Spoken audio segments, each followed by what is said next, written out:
doctora, se callan, prefieren evitar el preocupar a los familiares, preocupar a los padres, y esto hace de alguna manera que provoque en la víctima, de parte de los agresores, la exclusión social de ellos mismos. O sea, con esto ellos se apartan, se vuelven introvertidos, no quieren conversar con nadie, de esa manera asumen solos, y eso es lo más peligroso que puede haber. Exacto.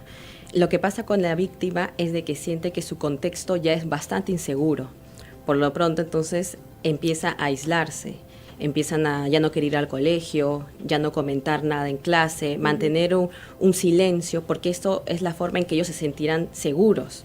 Pero lo que no saben es que eso genera un mayor incremento en esta agresión, porque no es comunicada. Ahí lo importante es la visión o el acompañamiento de los profesores en un primer momento y de los padres, que son los que reciben al hijo en casa. Entonces, lo que depende mucho poder erradicar un bullying o prevenirlo es estar muy atentos, observar mucho las conductas de mi hijo, observar un montón también las conductas de mi alumno, qué está existiendo en clase, por qué no está hablando, por qué se está sintiendo así, y también al agresor. Porque muchas veces nos guiamos mucho por la víctima, pero el agresor también está pasando por muchas cosas que están motivando que tenga estas conductas agresivas, violentas con sus compañeros. Está habiendo mucha falta de empatía. Importante entonces que los maestros, incluso los padres, estén atentos a todo cambio, ¿no? Porque todo cambio tiene un porqué, ¿no? Y ahora, licenciada, me imagino que ustedes en su trabajo están recibiendo constantemente casos. Por si tratamos de unificar, ¿cuál sería el perfil psicológico del agresor y del agredido? El agresor viene con conductas disruptivas, no hace caso en casa ni en el colegio, es una persona con baja empatía, no conecta emocionalmente con el daño que hace, tiene... no hay un lenguaje emocional claro en el agresor. Por otro lado, la víctima tiene una baja autoestima, muchos casos de depresión desde la niñez, existe aislamiento, llanto, inseguridad. Esos serían más o menos los rasgos principales que tienen estas dos personas. Si bien es cierto que el agresor, vamos a llamarlo como agresor, y el agredido, no sé qué me da llamarlo como que víctima, como que puede de alguna manera defenderse, pero bueno, no lo hace. Pero eso lo dejamos de lado. Podría pensarse también que de parte del agresor toma esa actitud agresiva, dominante, arbitraria hasta cierto punto con el agredido, porque también debemos de pensar que él carece de afecto, carece de amor, y él, para encubrirse, o ella trata de hacerlo y comportarse todo lo contrario a lo que él pudiera sentirse, ¿o me equivoco? Exacto, como le comenté, en el tema del agresor tenemos que ver qué está pasando en casa. Probablemente está tendiendo a una familia que demuestra ser también agresiva, no hay un contacto emocional con el hijo, no hay una demuestra de afecto, no hay un contacto físico también con él, no hay una presencia de un adulto estable que le pueda dar una figura de autoridad segura, que le dé afecto, que le dé cariño. Entonces, lo que pasa en el agresor cuando llega al colegio es todas estas conductas se dan a conocer. Es una forma también de llamar la atención, porque es lo que necesita ese niño, ser visto, ser contenido, ser abrazado, saber qué está pasando con él. Y él, con estas conductas de agresión, muchas veces también tiende a los profesores a generar también un aislamiento de porque como está de alguna forma agrediendo a más compañeros, se tiende a ponerlo a un lado.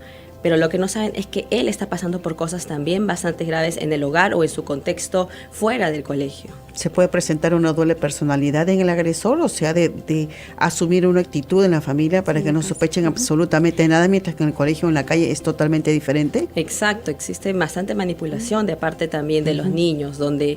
Por ejemplo, el profesor de pronto llama al papá para decirle sus conductas y el papá puede decir, no, pero eso no lo conozco, no me ha pasado, no creo que esté diciendo eso de mi hijo, porque a veces el niño tiende a poder tener esta, si lo queremos llamar, doble personalidad, pero lo que pasa es que en casa está siendo él mismo. De pronto sí está mostrándose como una persona vulnerable en casa. Una persona que no es la que describen en el colegio, donde está quizás un poco más desatado, por así decirlo, agresivo, violento, porque hay esas diferencias. A veces los jóvenes tratan de llamar la atención, ¿no? En su grupo, como que yo soy el más, yo puedo pegar a todos los niños. ¿Y qué pasa con aquellos que son miembros? Supongamos que dentro de un grupo de 5 personas hay uno que es el agresor. Los demás compañeros, supongamos que las mamás están escuchando y sus hijos están dentro de ese colectivo, de ese grupito donde está el agresor, pero su hijo no es el que agrede. O sea, ahora, ¿se puede decir que está interviniendo en algo? Eso que él puede estar observando, que están pegando a su compañero, él no hace nada, pero tampoco no agrede y tampoco, como que no, yo no hice nada, yo solo estoy mirando, ¿qué hago, no? Exacto, el bullying también viene desde la evitación, desde que yo soy espectador de un maltrato, también estoy interviniendo en este maltrato. Influye indirectamente. Influye indirectamente, ya que no estoy comunicando a profesores, a adultos, de que está viendo esto, si no, me quedo callado. Eso significa que también estoy siendo parte de esto, partícipe de esta violencia. Entonces, cuando me comunicas, ¿no?, que un papá está viendo que su hijo está siendo parte de este grupo donde está siendo agredido el líder, por así decirlo, pero su hijo no, hay que preguntarle a su hijo qué está pasando de que tiene ese tipo de compañeros, qué está viendo en este líder que lo está llamando tanto, que le está llamando tanto la atención para seguirlo, porque eso también nos da información de qué está necesitando este chico, este hijo, ¿no? ¿Por qué es que prefiere este tipo de amigos y no prefiere los otros? ¿Qué está necesitando? Pero siempre ir desde una visión de no juzgarlo, sino de preguntar qué es lo que está necesitando. Yo creo que es difícil también para los padres poder llegar a ese adolescente o ese niño para que le pueda contar, porque si bien es cierto, uno llegan los alumnos a casa y lo primero que le preguntan, ¿cómo te fue en el colegio? ¿Cuánto sacaste? O si saca algo, pero no sabe más, o sea, no llega a profundizar más en el niño, a preguntarle cómo te sientes, qué clase de amigo tienes, con quién te estás juntando, y a veces se llega a enterar por otras personas que su hijo está involucrado dentro de un grupo de los agresores. Sí, sobre todo pasa eso mucho en la adolescente. Sin embargo, también desde niños se tiende a no comunicar mucho, pero esto parte desde el vínculo que se tiene con el papá, ¿no? El papá desde un inicio, desde que su hijo está en el nido, pasando a la primaria, siempre tiene que haber un vínculo cercano, donde muchas veces los papás preguntan, ¿no? ¿Y cómo te iba en el colegio? Quizás no ser tan directo y preguntarle qué es lo que te ha divertido en el colegio, ¿Cómo te sientes? ¿Ha pasado algo muy gracioso que me quieras contar?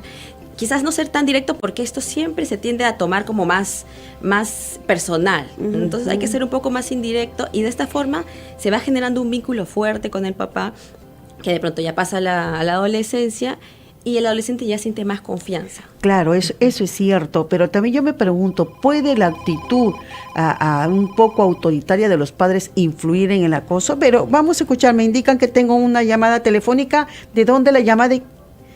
Gustavo, desde Ica, el sur chico del Perú. Adelante con su consulta. Buenos días, hermana. Quería tener una consulta. Mire, yo también soy padre de familia, y con estos casos que se da ahora en estos tiempos modernos, usted sabe, de repente la misma doctora que está ahí, ella ha crecido, ¿no? Sus padres de repente nunca, porque yo he oído, yo tengo compañeros de trabajo que nunca tocaron a sus hijos, o sea, no aplicaron un chamberín, una correa. Yo quisiera consultarle a la profesora, ¿en qué momento, o después de cuántas faltas, o que cuando no hace caso, en qué medida yo puedo usar la correa, el chamberín con mi niño? Porque se supone que ¿Cuál es la edad de su hijo? La edad de mi hija es la de 12 años y la otra es de 17. 12 y 17. ¿Usted a ninguna de ellas le ha impartido algún castigo físico en alguna oportunidad?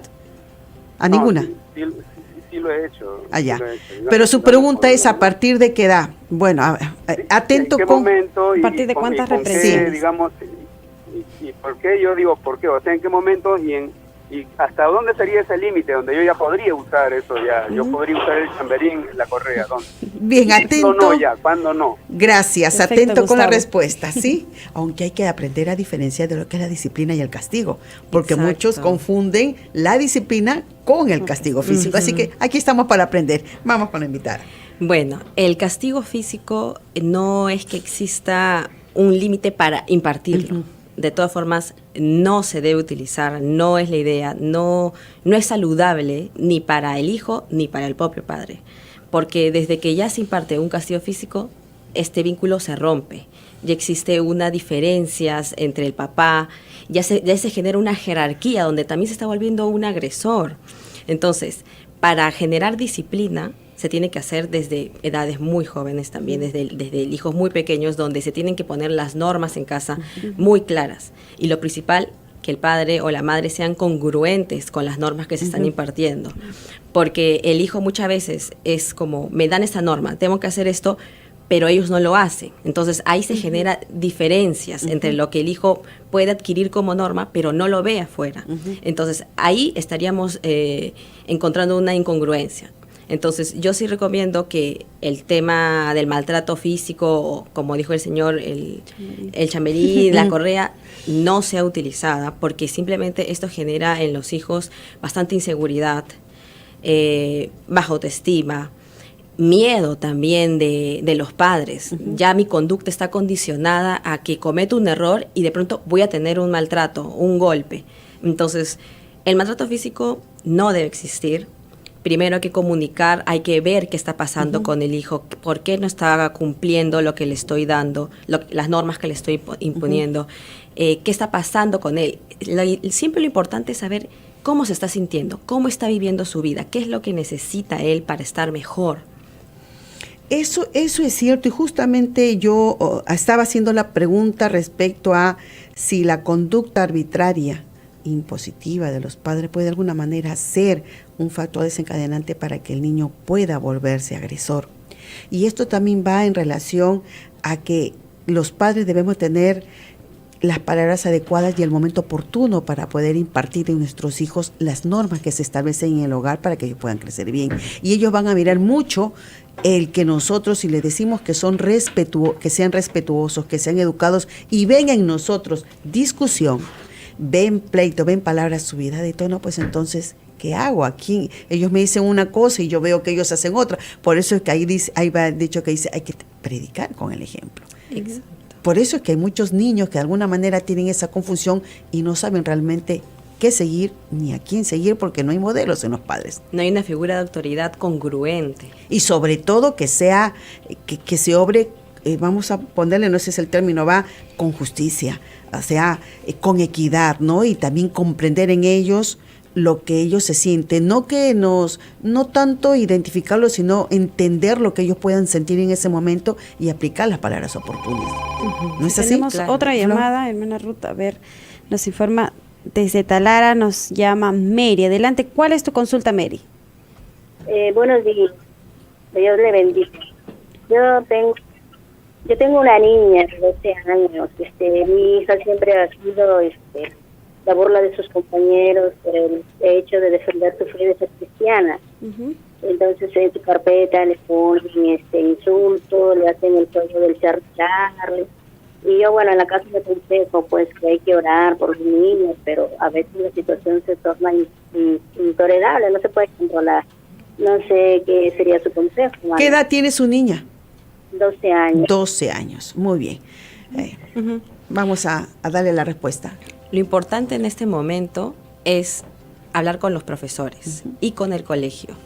Un cambio que debe existir es a nivel comunitario, a nivel de todos los alumnos. ¿Cómo hacemos esto? Por ejemplo, puntualmente con el tema de la señora, comenta que él recibe un acoso por su fe, por su fe cristiana. Entonces, lo importante es que en el colegio se sensibilice este tema, ¿no? Que se hable, que se comunique por qué es que se está generando estas burlas, qué está pasando, pero a nivel de todos los alumnos. Todos los alumnos tienen que comunicar por qué están haciendo esto, qué los está motivando a hacer esto y de alguna forma generar empatía también con las diferentes visiones que tengan los demás compañeros de la fe que predican cada uno. Porque si acá decimos solamente la alumna es la que se debe defender ante todos, no vamos a conseguir mucho, quizás vamos a hacer que la niña se sienta un poco más insegura porque tiene que trabajar a nivel con todos los alumnos que se están yendo como contra ella. Entonces lo que se tiene que hacer es aquí hacer un taller, un trabajo con el tutor en la hora de la tutoría, donde este tema salga a la luz, pero de alguna forma todos los alumnos tienen que saber qué están haciendo, por qué lo están haciendo, qué está pasando, y se hable de este tema. Aquí hay una responsabilidad compartida tanto de los padres como también de los profesores, por supuesto, y una comunicación muy fluida para que esa niña que teniendo ya 12 años, ya es una adolescente, pues entonces pueda crecer. Lo que pasa es que siento que en ella está muy intimidada, tal vez muy insegura, ¿no? Que si profesa la fe, que si es evangélica, cristiana o lo que pudiera en ese momento profesar, no se siente segura de sí misma. También va a influir mucho la voluntad que ella tenga, de cómo sentirse ella en su autoestima, ¿no? Porque si ella se siente menos al lado de las otras personas, en cualquier momento va a decir voy a querer ser igual que ellas y va a ser peor. ¿No es así? Exacto. Por eso recomendar a los padres que de alguna manera traten de tener una comunicación más fluida con sus hijos respecto también a la seguridad que se sienta ella. Va a depender de la seguridad también que le dé y la confianza que le dé su madre en este momento tan difícil. Exacto. Vamos a concluir, ya nos falta poco, El tiempo. así que vamos a dar las recomendaciones respectivas, en este caso para todos aquellos que están sufriendo de esto y sobre todo para los padres, cómo abordar este tema con ellos. Puntualmente, el tema con los padres es ser padres muy presentes, conscientes, observar qué está pasando en su hijo, observar los cambios de conducta. El hijo, cada vez que tenga un papá consciente, muy atento, va a poder avisar si está siendo desde el agresor o desde siendo el agredido. Papá, me estoy sintiendo mal, porque hay una buena comunicación con el padre. Entonces, lo importante acá es saber qué crianza estoy teniendo con mi hijo, qué vínculo estoy dándole a mi hijo para que él tenga confianza en mí y pueda confiar en mí todas las dudas, todos los miedos que está viviendo en su vida. Totalmente de acuerdo, Florcita. Importante las recomendaciones pues a toda nuestra amada audiencia que quizás ha escuchado este programa, la parte final, pues les damos una buena noticia, está quedando grabado en nuestro Facebook, búsquenos como Betel Radio y